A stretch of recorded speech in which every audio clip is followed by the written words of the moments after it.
आज हम एक ख़ास बातचीत करेंगे निर्मला कुजूर जी से। जी हाँ, निर्मला कुजूर जी को हाल ही में जिनेवा की इंटरनेशनल संस्था वर्ल्ड वुमेन समिट फाउंडेशन की तरफ से इंटरनेशनल अवार्ड भी मिला है। जल, जंगल और ज़मीन की लड़ाई के लिए वो आदिवासियों के क्षेत्र में काम करती हैं, महिलाओं को जागरूक करती हैं। एक तरह से आदिवासियों के प्रति उन्होंने अपना जीवन समर्पित कर दिया है। 1 दशक से भी ज़्यादा समय से वह छत्तीसगढ़ के बीहड़ वनांचलों में घूमकर आदिवासियों को उनके अधिकारों के प्रति जागरूक करती हैं। न सिर्फ छत्तीसगढ़ बल्कि देश के कई हिस्सों में उनका कार्य क्षेत्र है।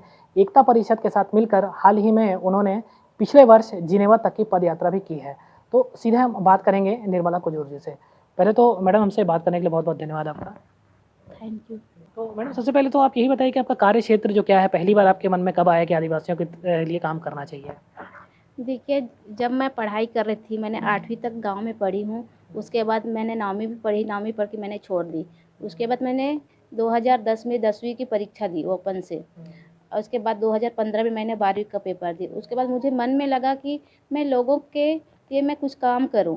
जो पिछड़े लोग हैं, आदिवासी लोग हैं, अपने अधिकारों के लिए उन नहीं जानते हैं, तो उनके अधिकारों के लिए मैं काम करूं। महिलाएं कितना पिछड़े हुए हैं, तो मैं मतलब उनके बारे में सोचकर मैंने ये काम करना शुरू किया। मैंने मुरली भाई से मिलके उसने बताया, मैं उनके साथ 2006 से ही मैं जुड़ गई थी।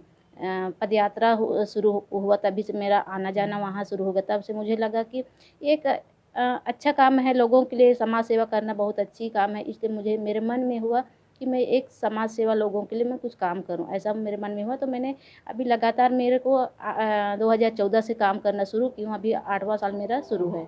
बसी क्षेत्रों में जब आप जाती हैं, तो किस तरह से लोग वहाँ पे हैं, अभी वर्तमान स्थिति उनकी क्या है और कैसे आप उनको जागरूक कर रही हैं? जी, अभी जहाँ पे जंगल में जो जिन लोग जंगल में रहते हैं उनको किसी चीज़ की मालूम नहीं होती है। सरकारी योजना जो है, राशन कार्ड हो गया, पेंशन हो गया, कुआँ हो गया, इंदिरा आवास हो गया, और उन लोग अपने वन अधिकार के बारे में, उनको अपने ज़मीन की भूमि के बारे में उनको पता नहीं है अब।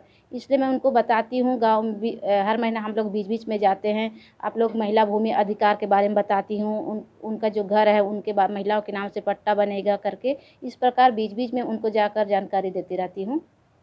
ये वन अधिकार पट्टा जो है, ये एक काफ़ी आप लोग का एक बड़ा मुद्दा है और बेसिकली इसी दिशा में आप लोग काम करते हैं। तो ये होता क्या है और लोगों को क्या इसमें जानकारी है? जी, पहले तो जानकारी नहीं था, लेकिन अभी जब हमने काम करना शुरू किया, पहले तो हमने खुद हमको पता नहीं था, लेकिन जब हम खुद ट्रेनिंग लिए, फिर उनको जाके बताए, तो अभी सबको मालूम हो गया कि महिला भूमि अधिकार लोगों को भी मिलता है और सामुदायिक भूमि अधिकार भी लोगों को मिलना है। आपको कितनी परेशानी आती है जब आप वनांचल क्षेत्रों में जाते हैं, तो किस तरह की परेशानियों को, चुनौतियों का सामना करना पड़ता है? जी, मुझे तो पहले तो बहुत से चुनौती का सामना करना पड़ता था। लोग लोग हमसे बातचीत नहीं करते थे, महिलाएँ बाहर नहीं निकलते थे, तो उनको धीरे-धीरे हमने जाके समझाए, जब आप घर से खुद जब तक नहीं निकलोगे, तब तक आप अपने अधिकार के लिए नहीं लड़ पाओगे, ना नहीं जानोगे। इस प्रकार हम उनको जानकारी देते हैं, तो अभी महिलाएँ काफ़ी एक्टिव हो गए हैं। घर से बाहर निकलना, मीटिंग में आना, कहीं बाहर जाना, उन लोग पूरा भी एक्टिव हो गए हैं। और कुछ लोग ऐसा भी है, अभी भी पिछड़े हुए हैं, जो जंगल में रहते हैं। धनवार हो गया, पंडो हो गया, उन लोग महिला लोग काफ़ी अभी जागरूक नहीं हुए हैं। फिर भी उनको अभी जागरूक करने में हम सफल तो नहीं हुए हैं पूरा, लेकिन क्या बोलना चाहिए, अभी हम लोग लगे हुए उनके लिए। तो जब आदिवासियों के उत्थान की बात आती है, तो हम देखते हैं कि अधिकारों के प्रति वो जागरूक भी नहीं होते। तो आप एक तरह से सरकार और आदिवासियों के बीच पुल का काम कर रही हैं। तो कितनी दिक्कत होती है, सहयोग भी मिलता है या कैसे मतलब दिक्कतों को आप फिर ओवरकम कर पाती हैं? कहीं-कहीं पे जैसे पंचायत में जाते हैं, फॉरेस्ट विभाग में जाते हैं, तो उनके साथ कभी भी वाद-विवाद हो जाता है। मैडम, आपको कहाँ से इतना जानकारी मिला है, ये फालतू है। मैंने बोली, अरे आलतू-फालतू कुछ भी नहीं है। ये वन अधिकार कानून है, ये लोगों के लड़ाई का हक अधिकार है, हम इसके लिए ज़रूर लड़ेंगे। आपको कानून पता नहीं है, तो आप ट्रेनिंग ले लीजिए। ऐसा करके उन लोग से बहुत सामना होता होता है। कभी-कभी वाद-विवाद भी हो जाता है उनके साथ में।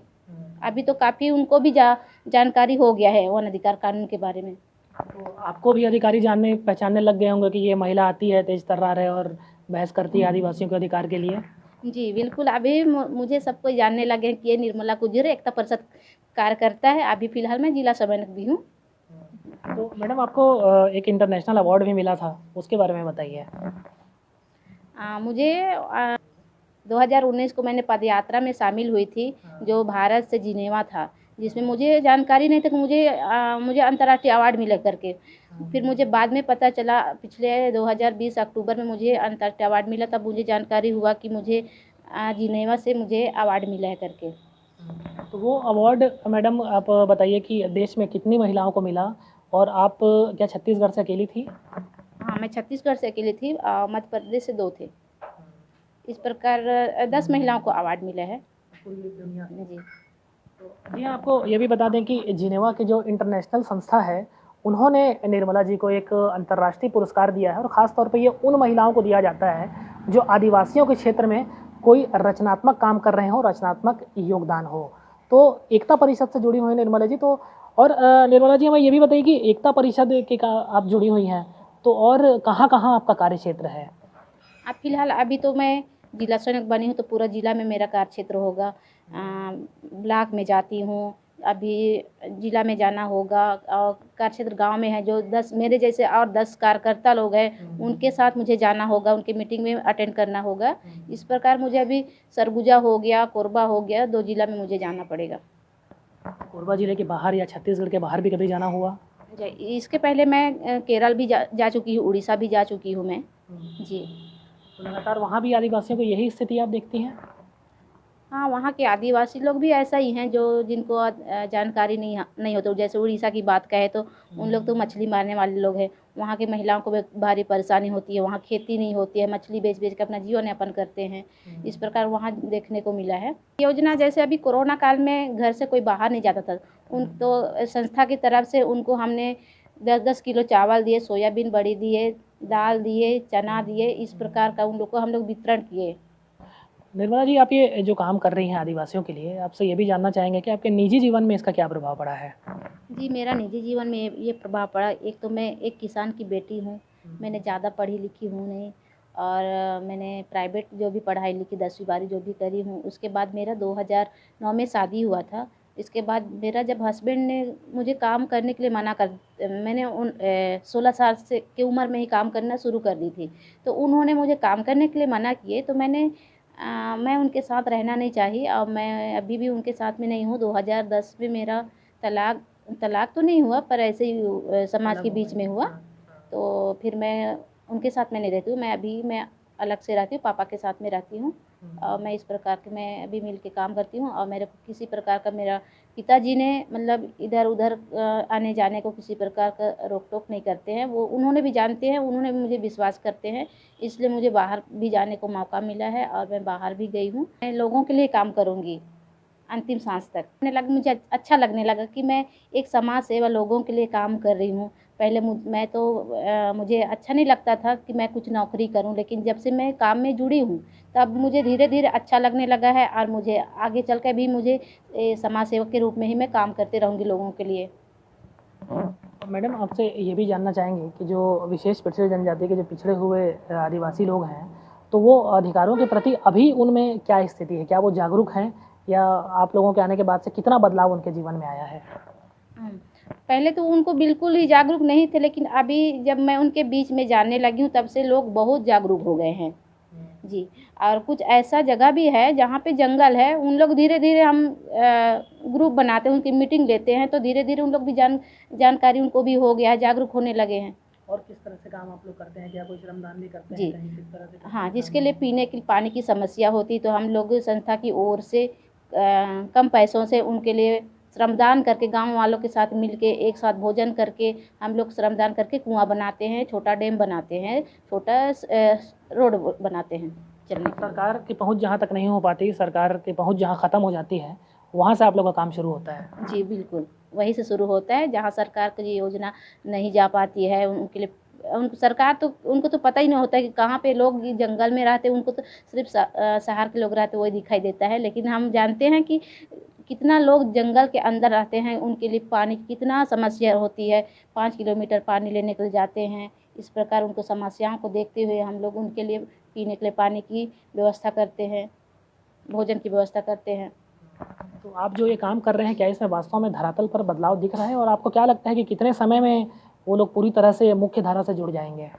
जी, ये तो बदलाव हो जाएगा, ऐसा मुझे महसूस होता है कि अभी क्योंकि काफ़ी लोग जागरूक हो गए हैं, अपने अधिकारों को लोग जानने लगे हैं। कुछ ही परसेंट लोग अभी नहीं जानते, जैसे महिलाओं जंगल में रहते पढ़े लिखे नहीं होते, तो उन लोग को पता नहीं होता है।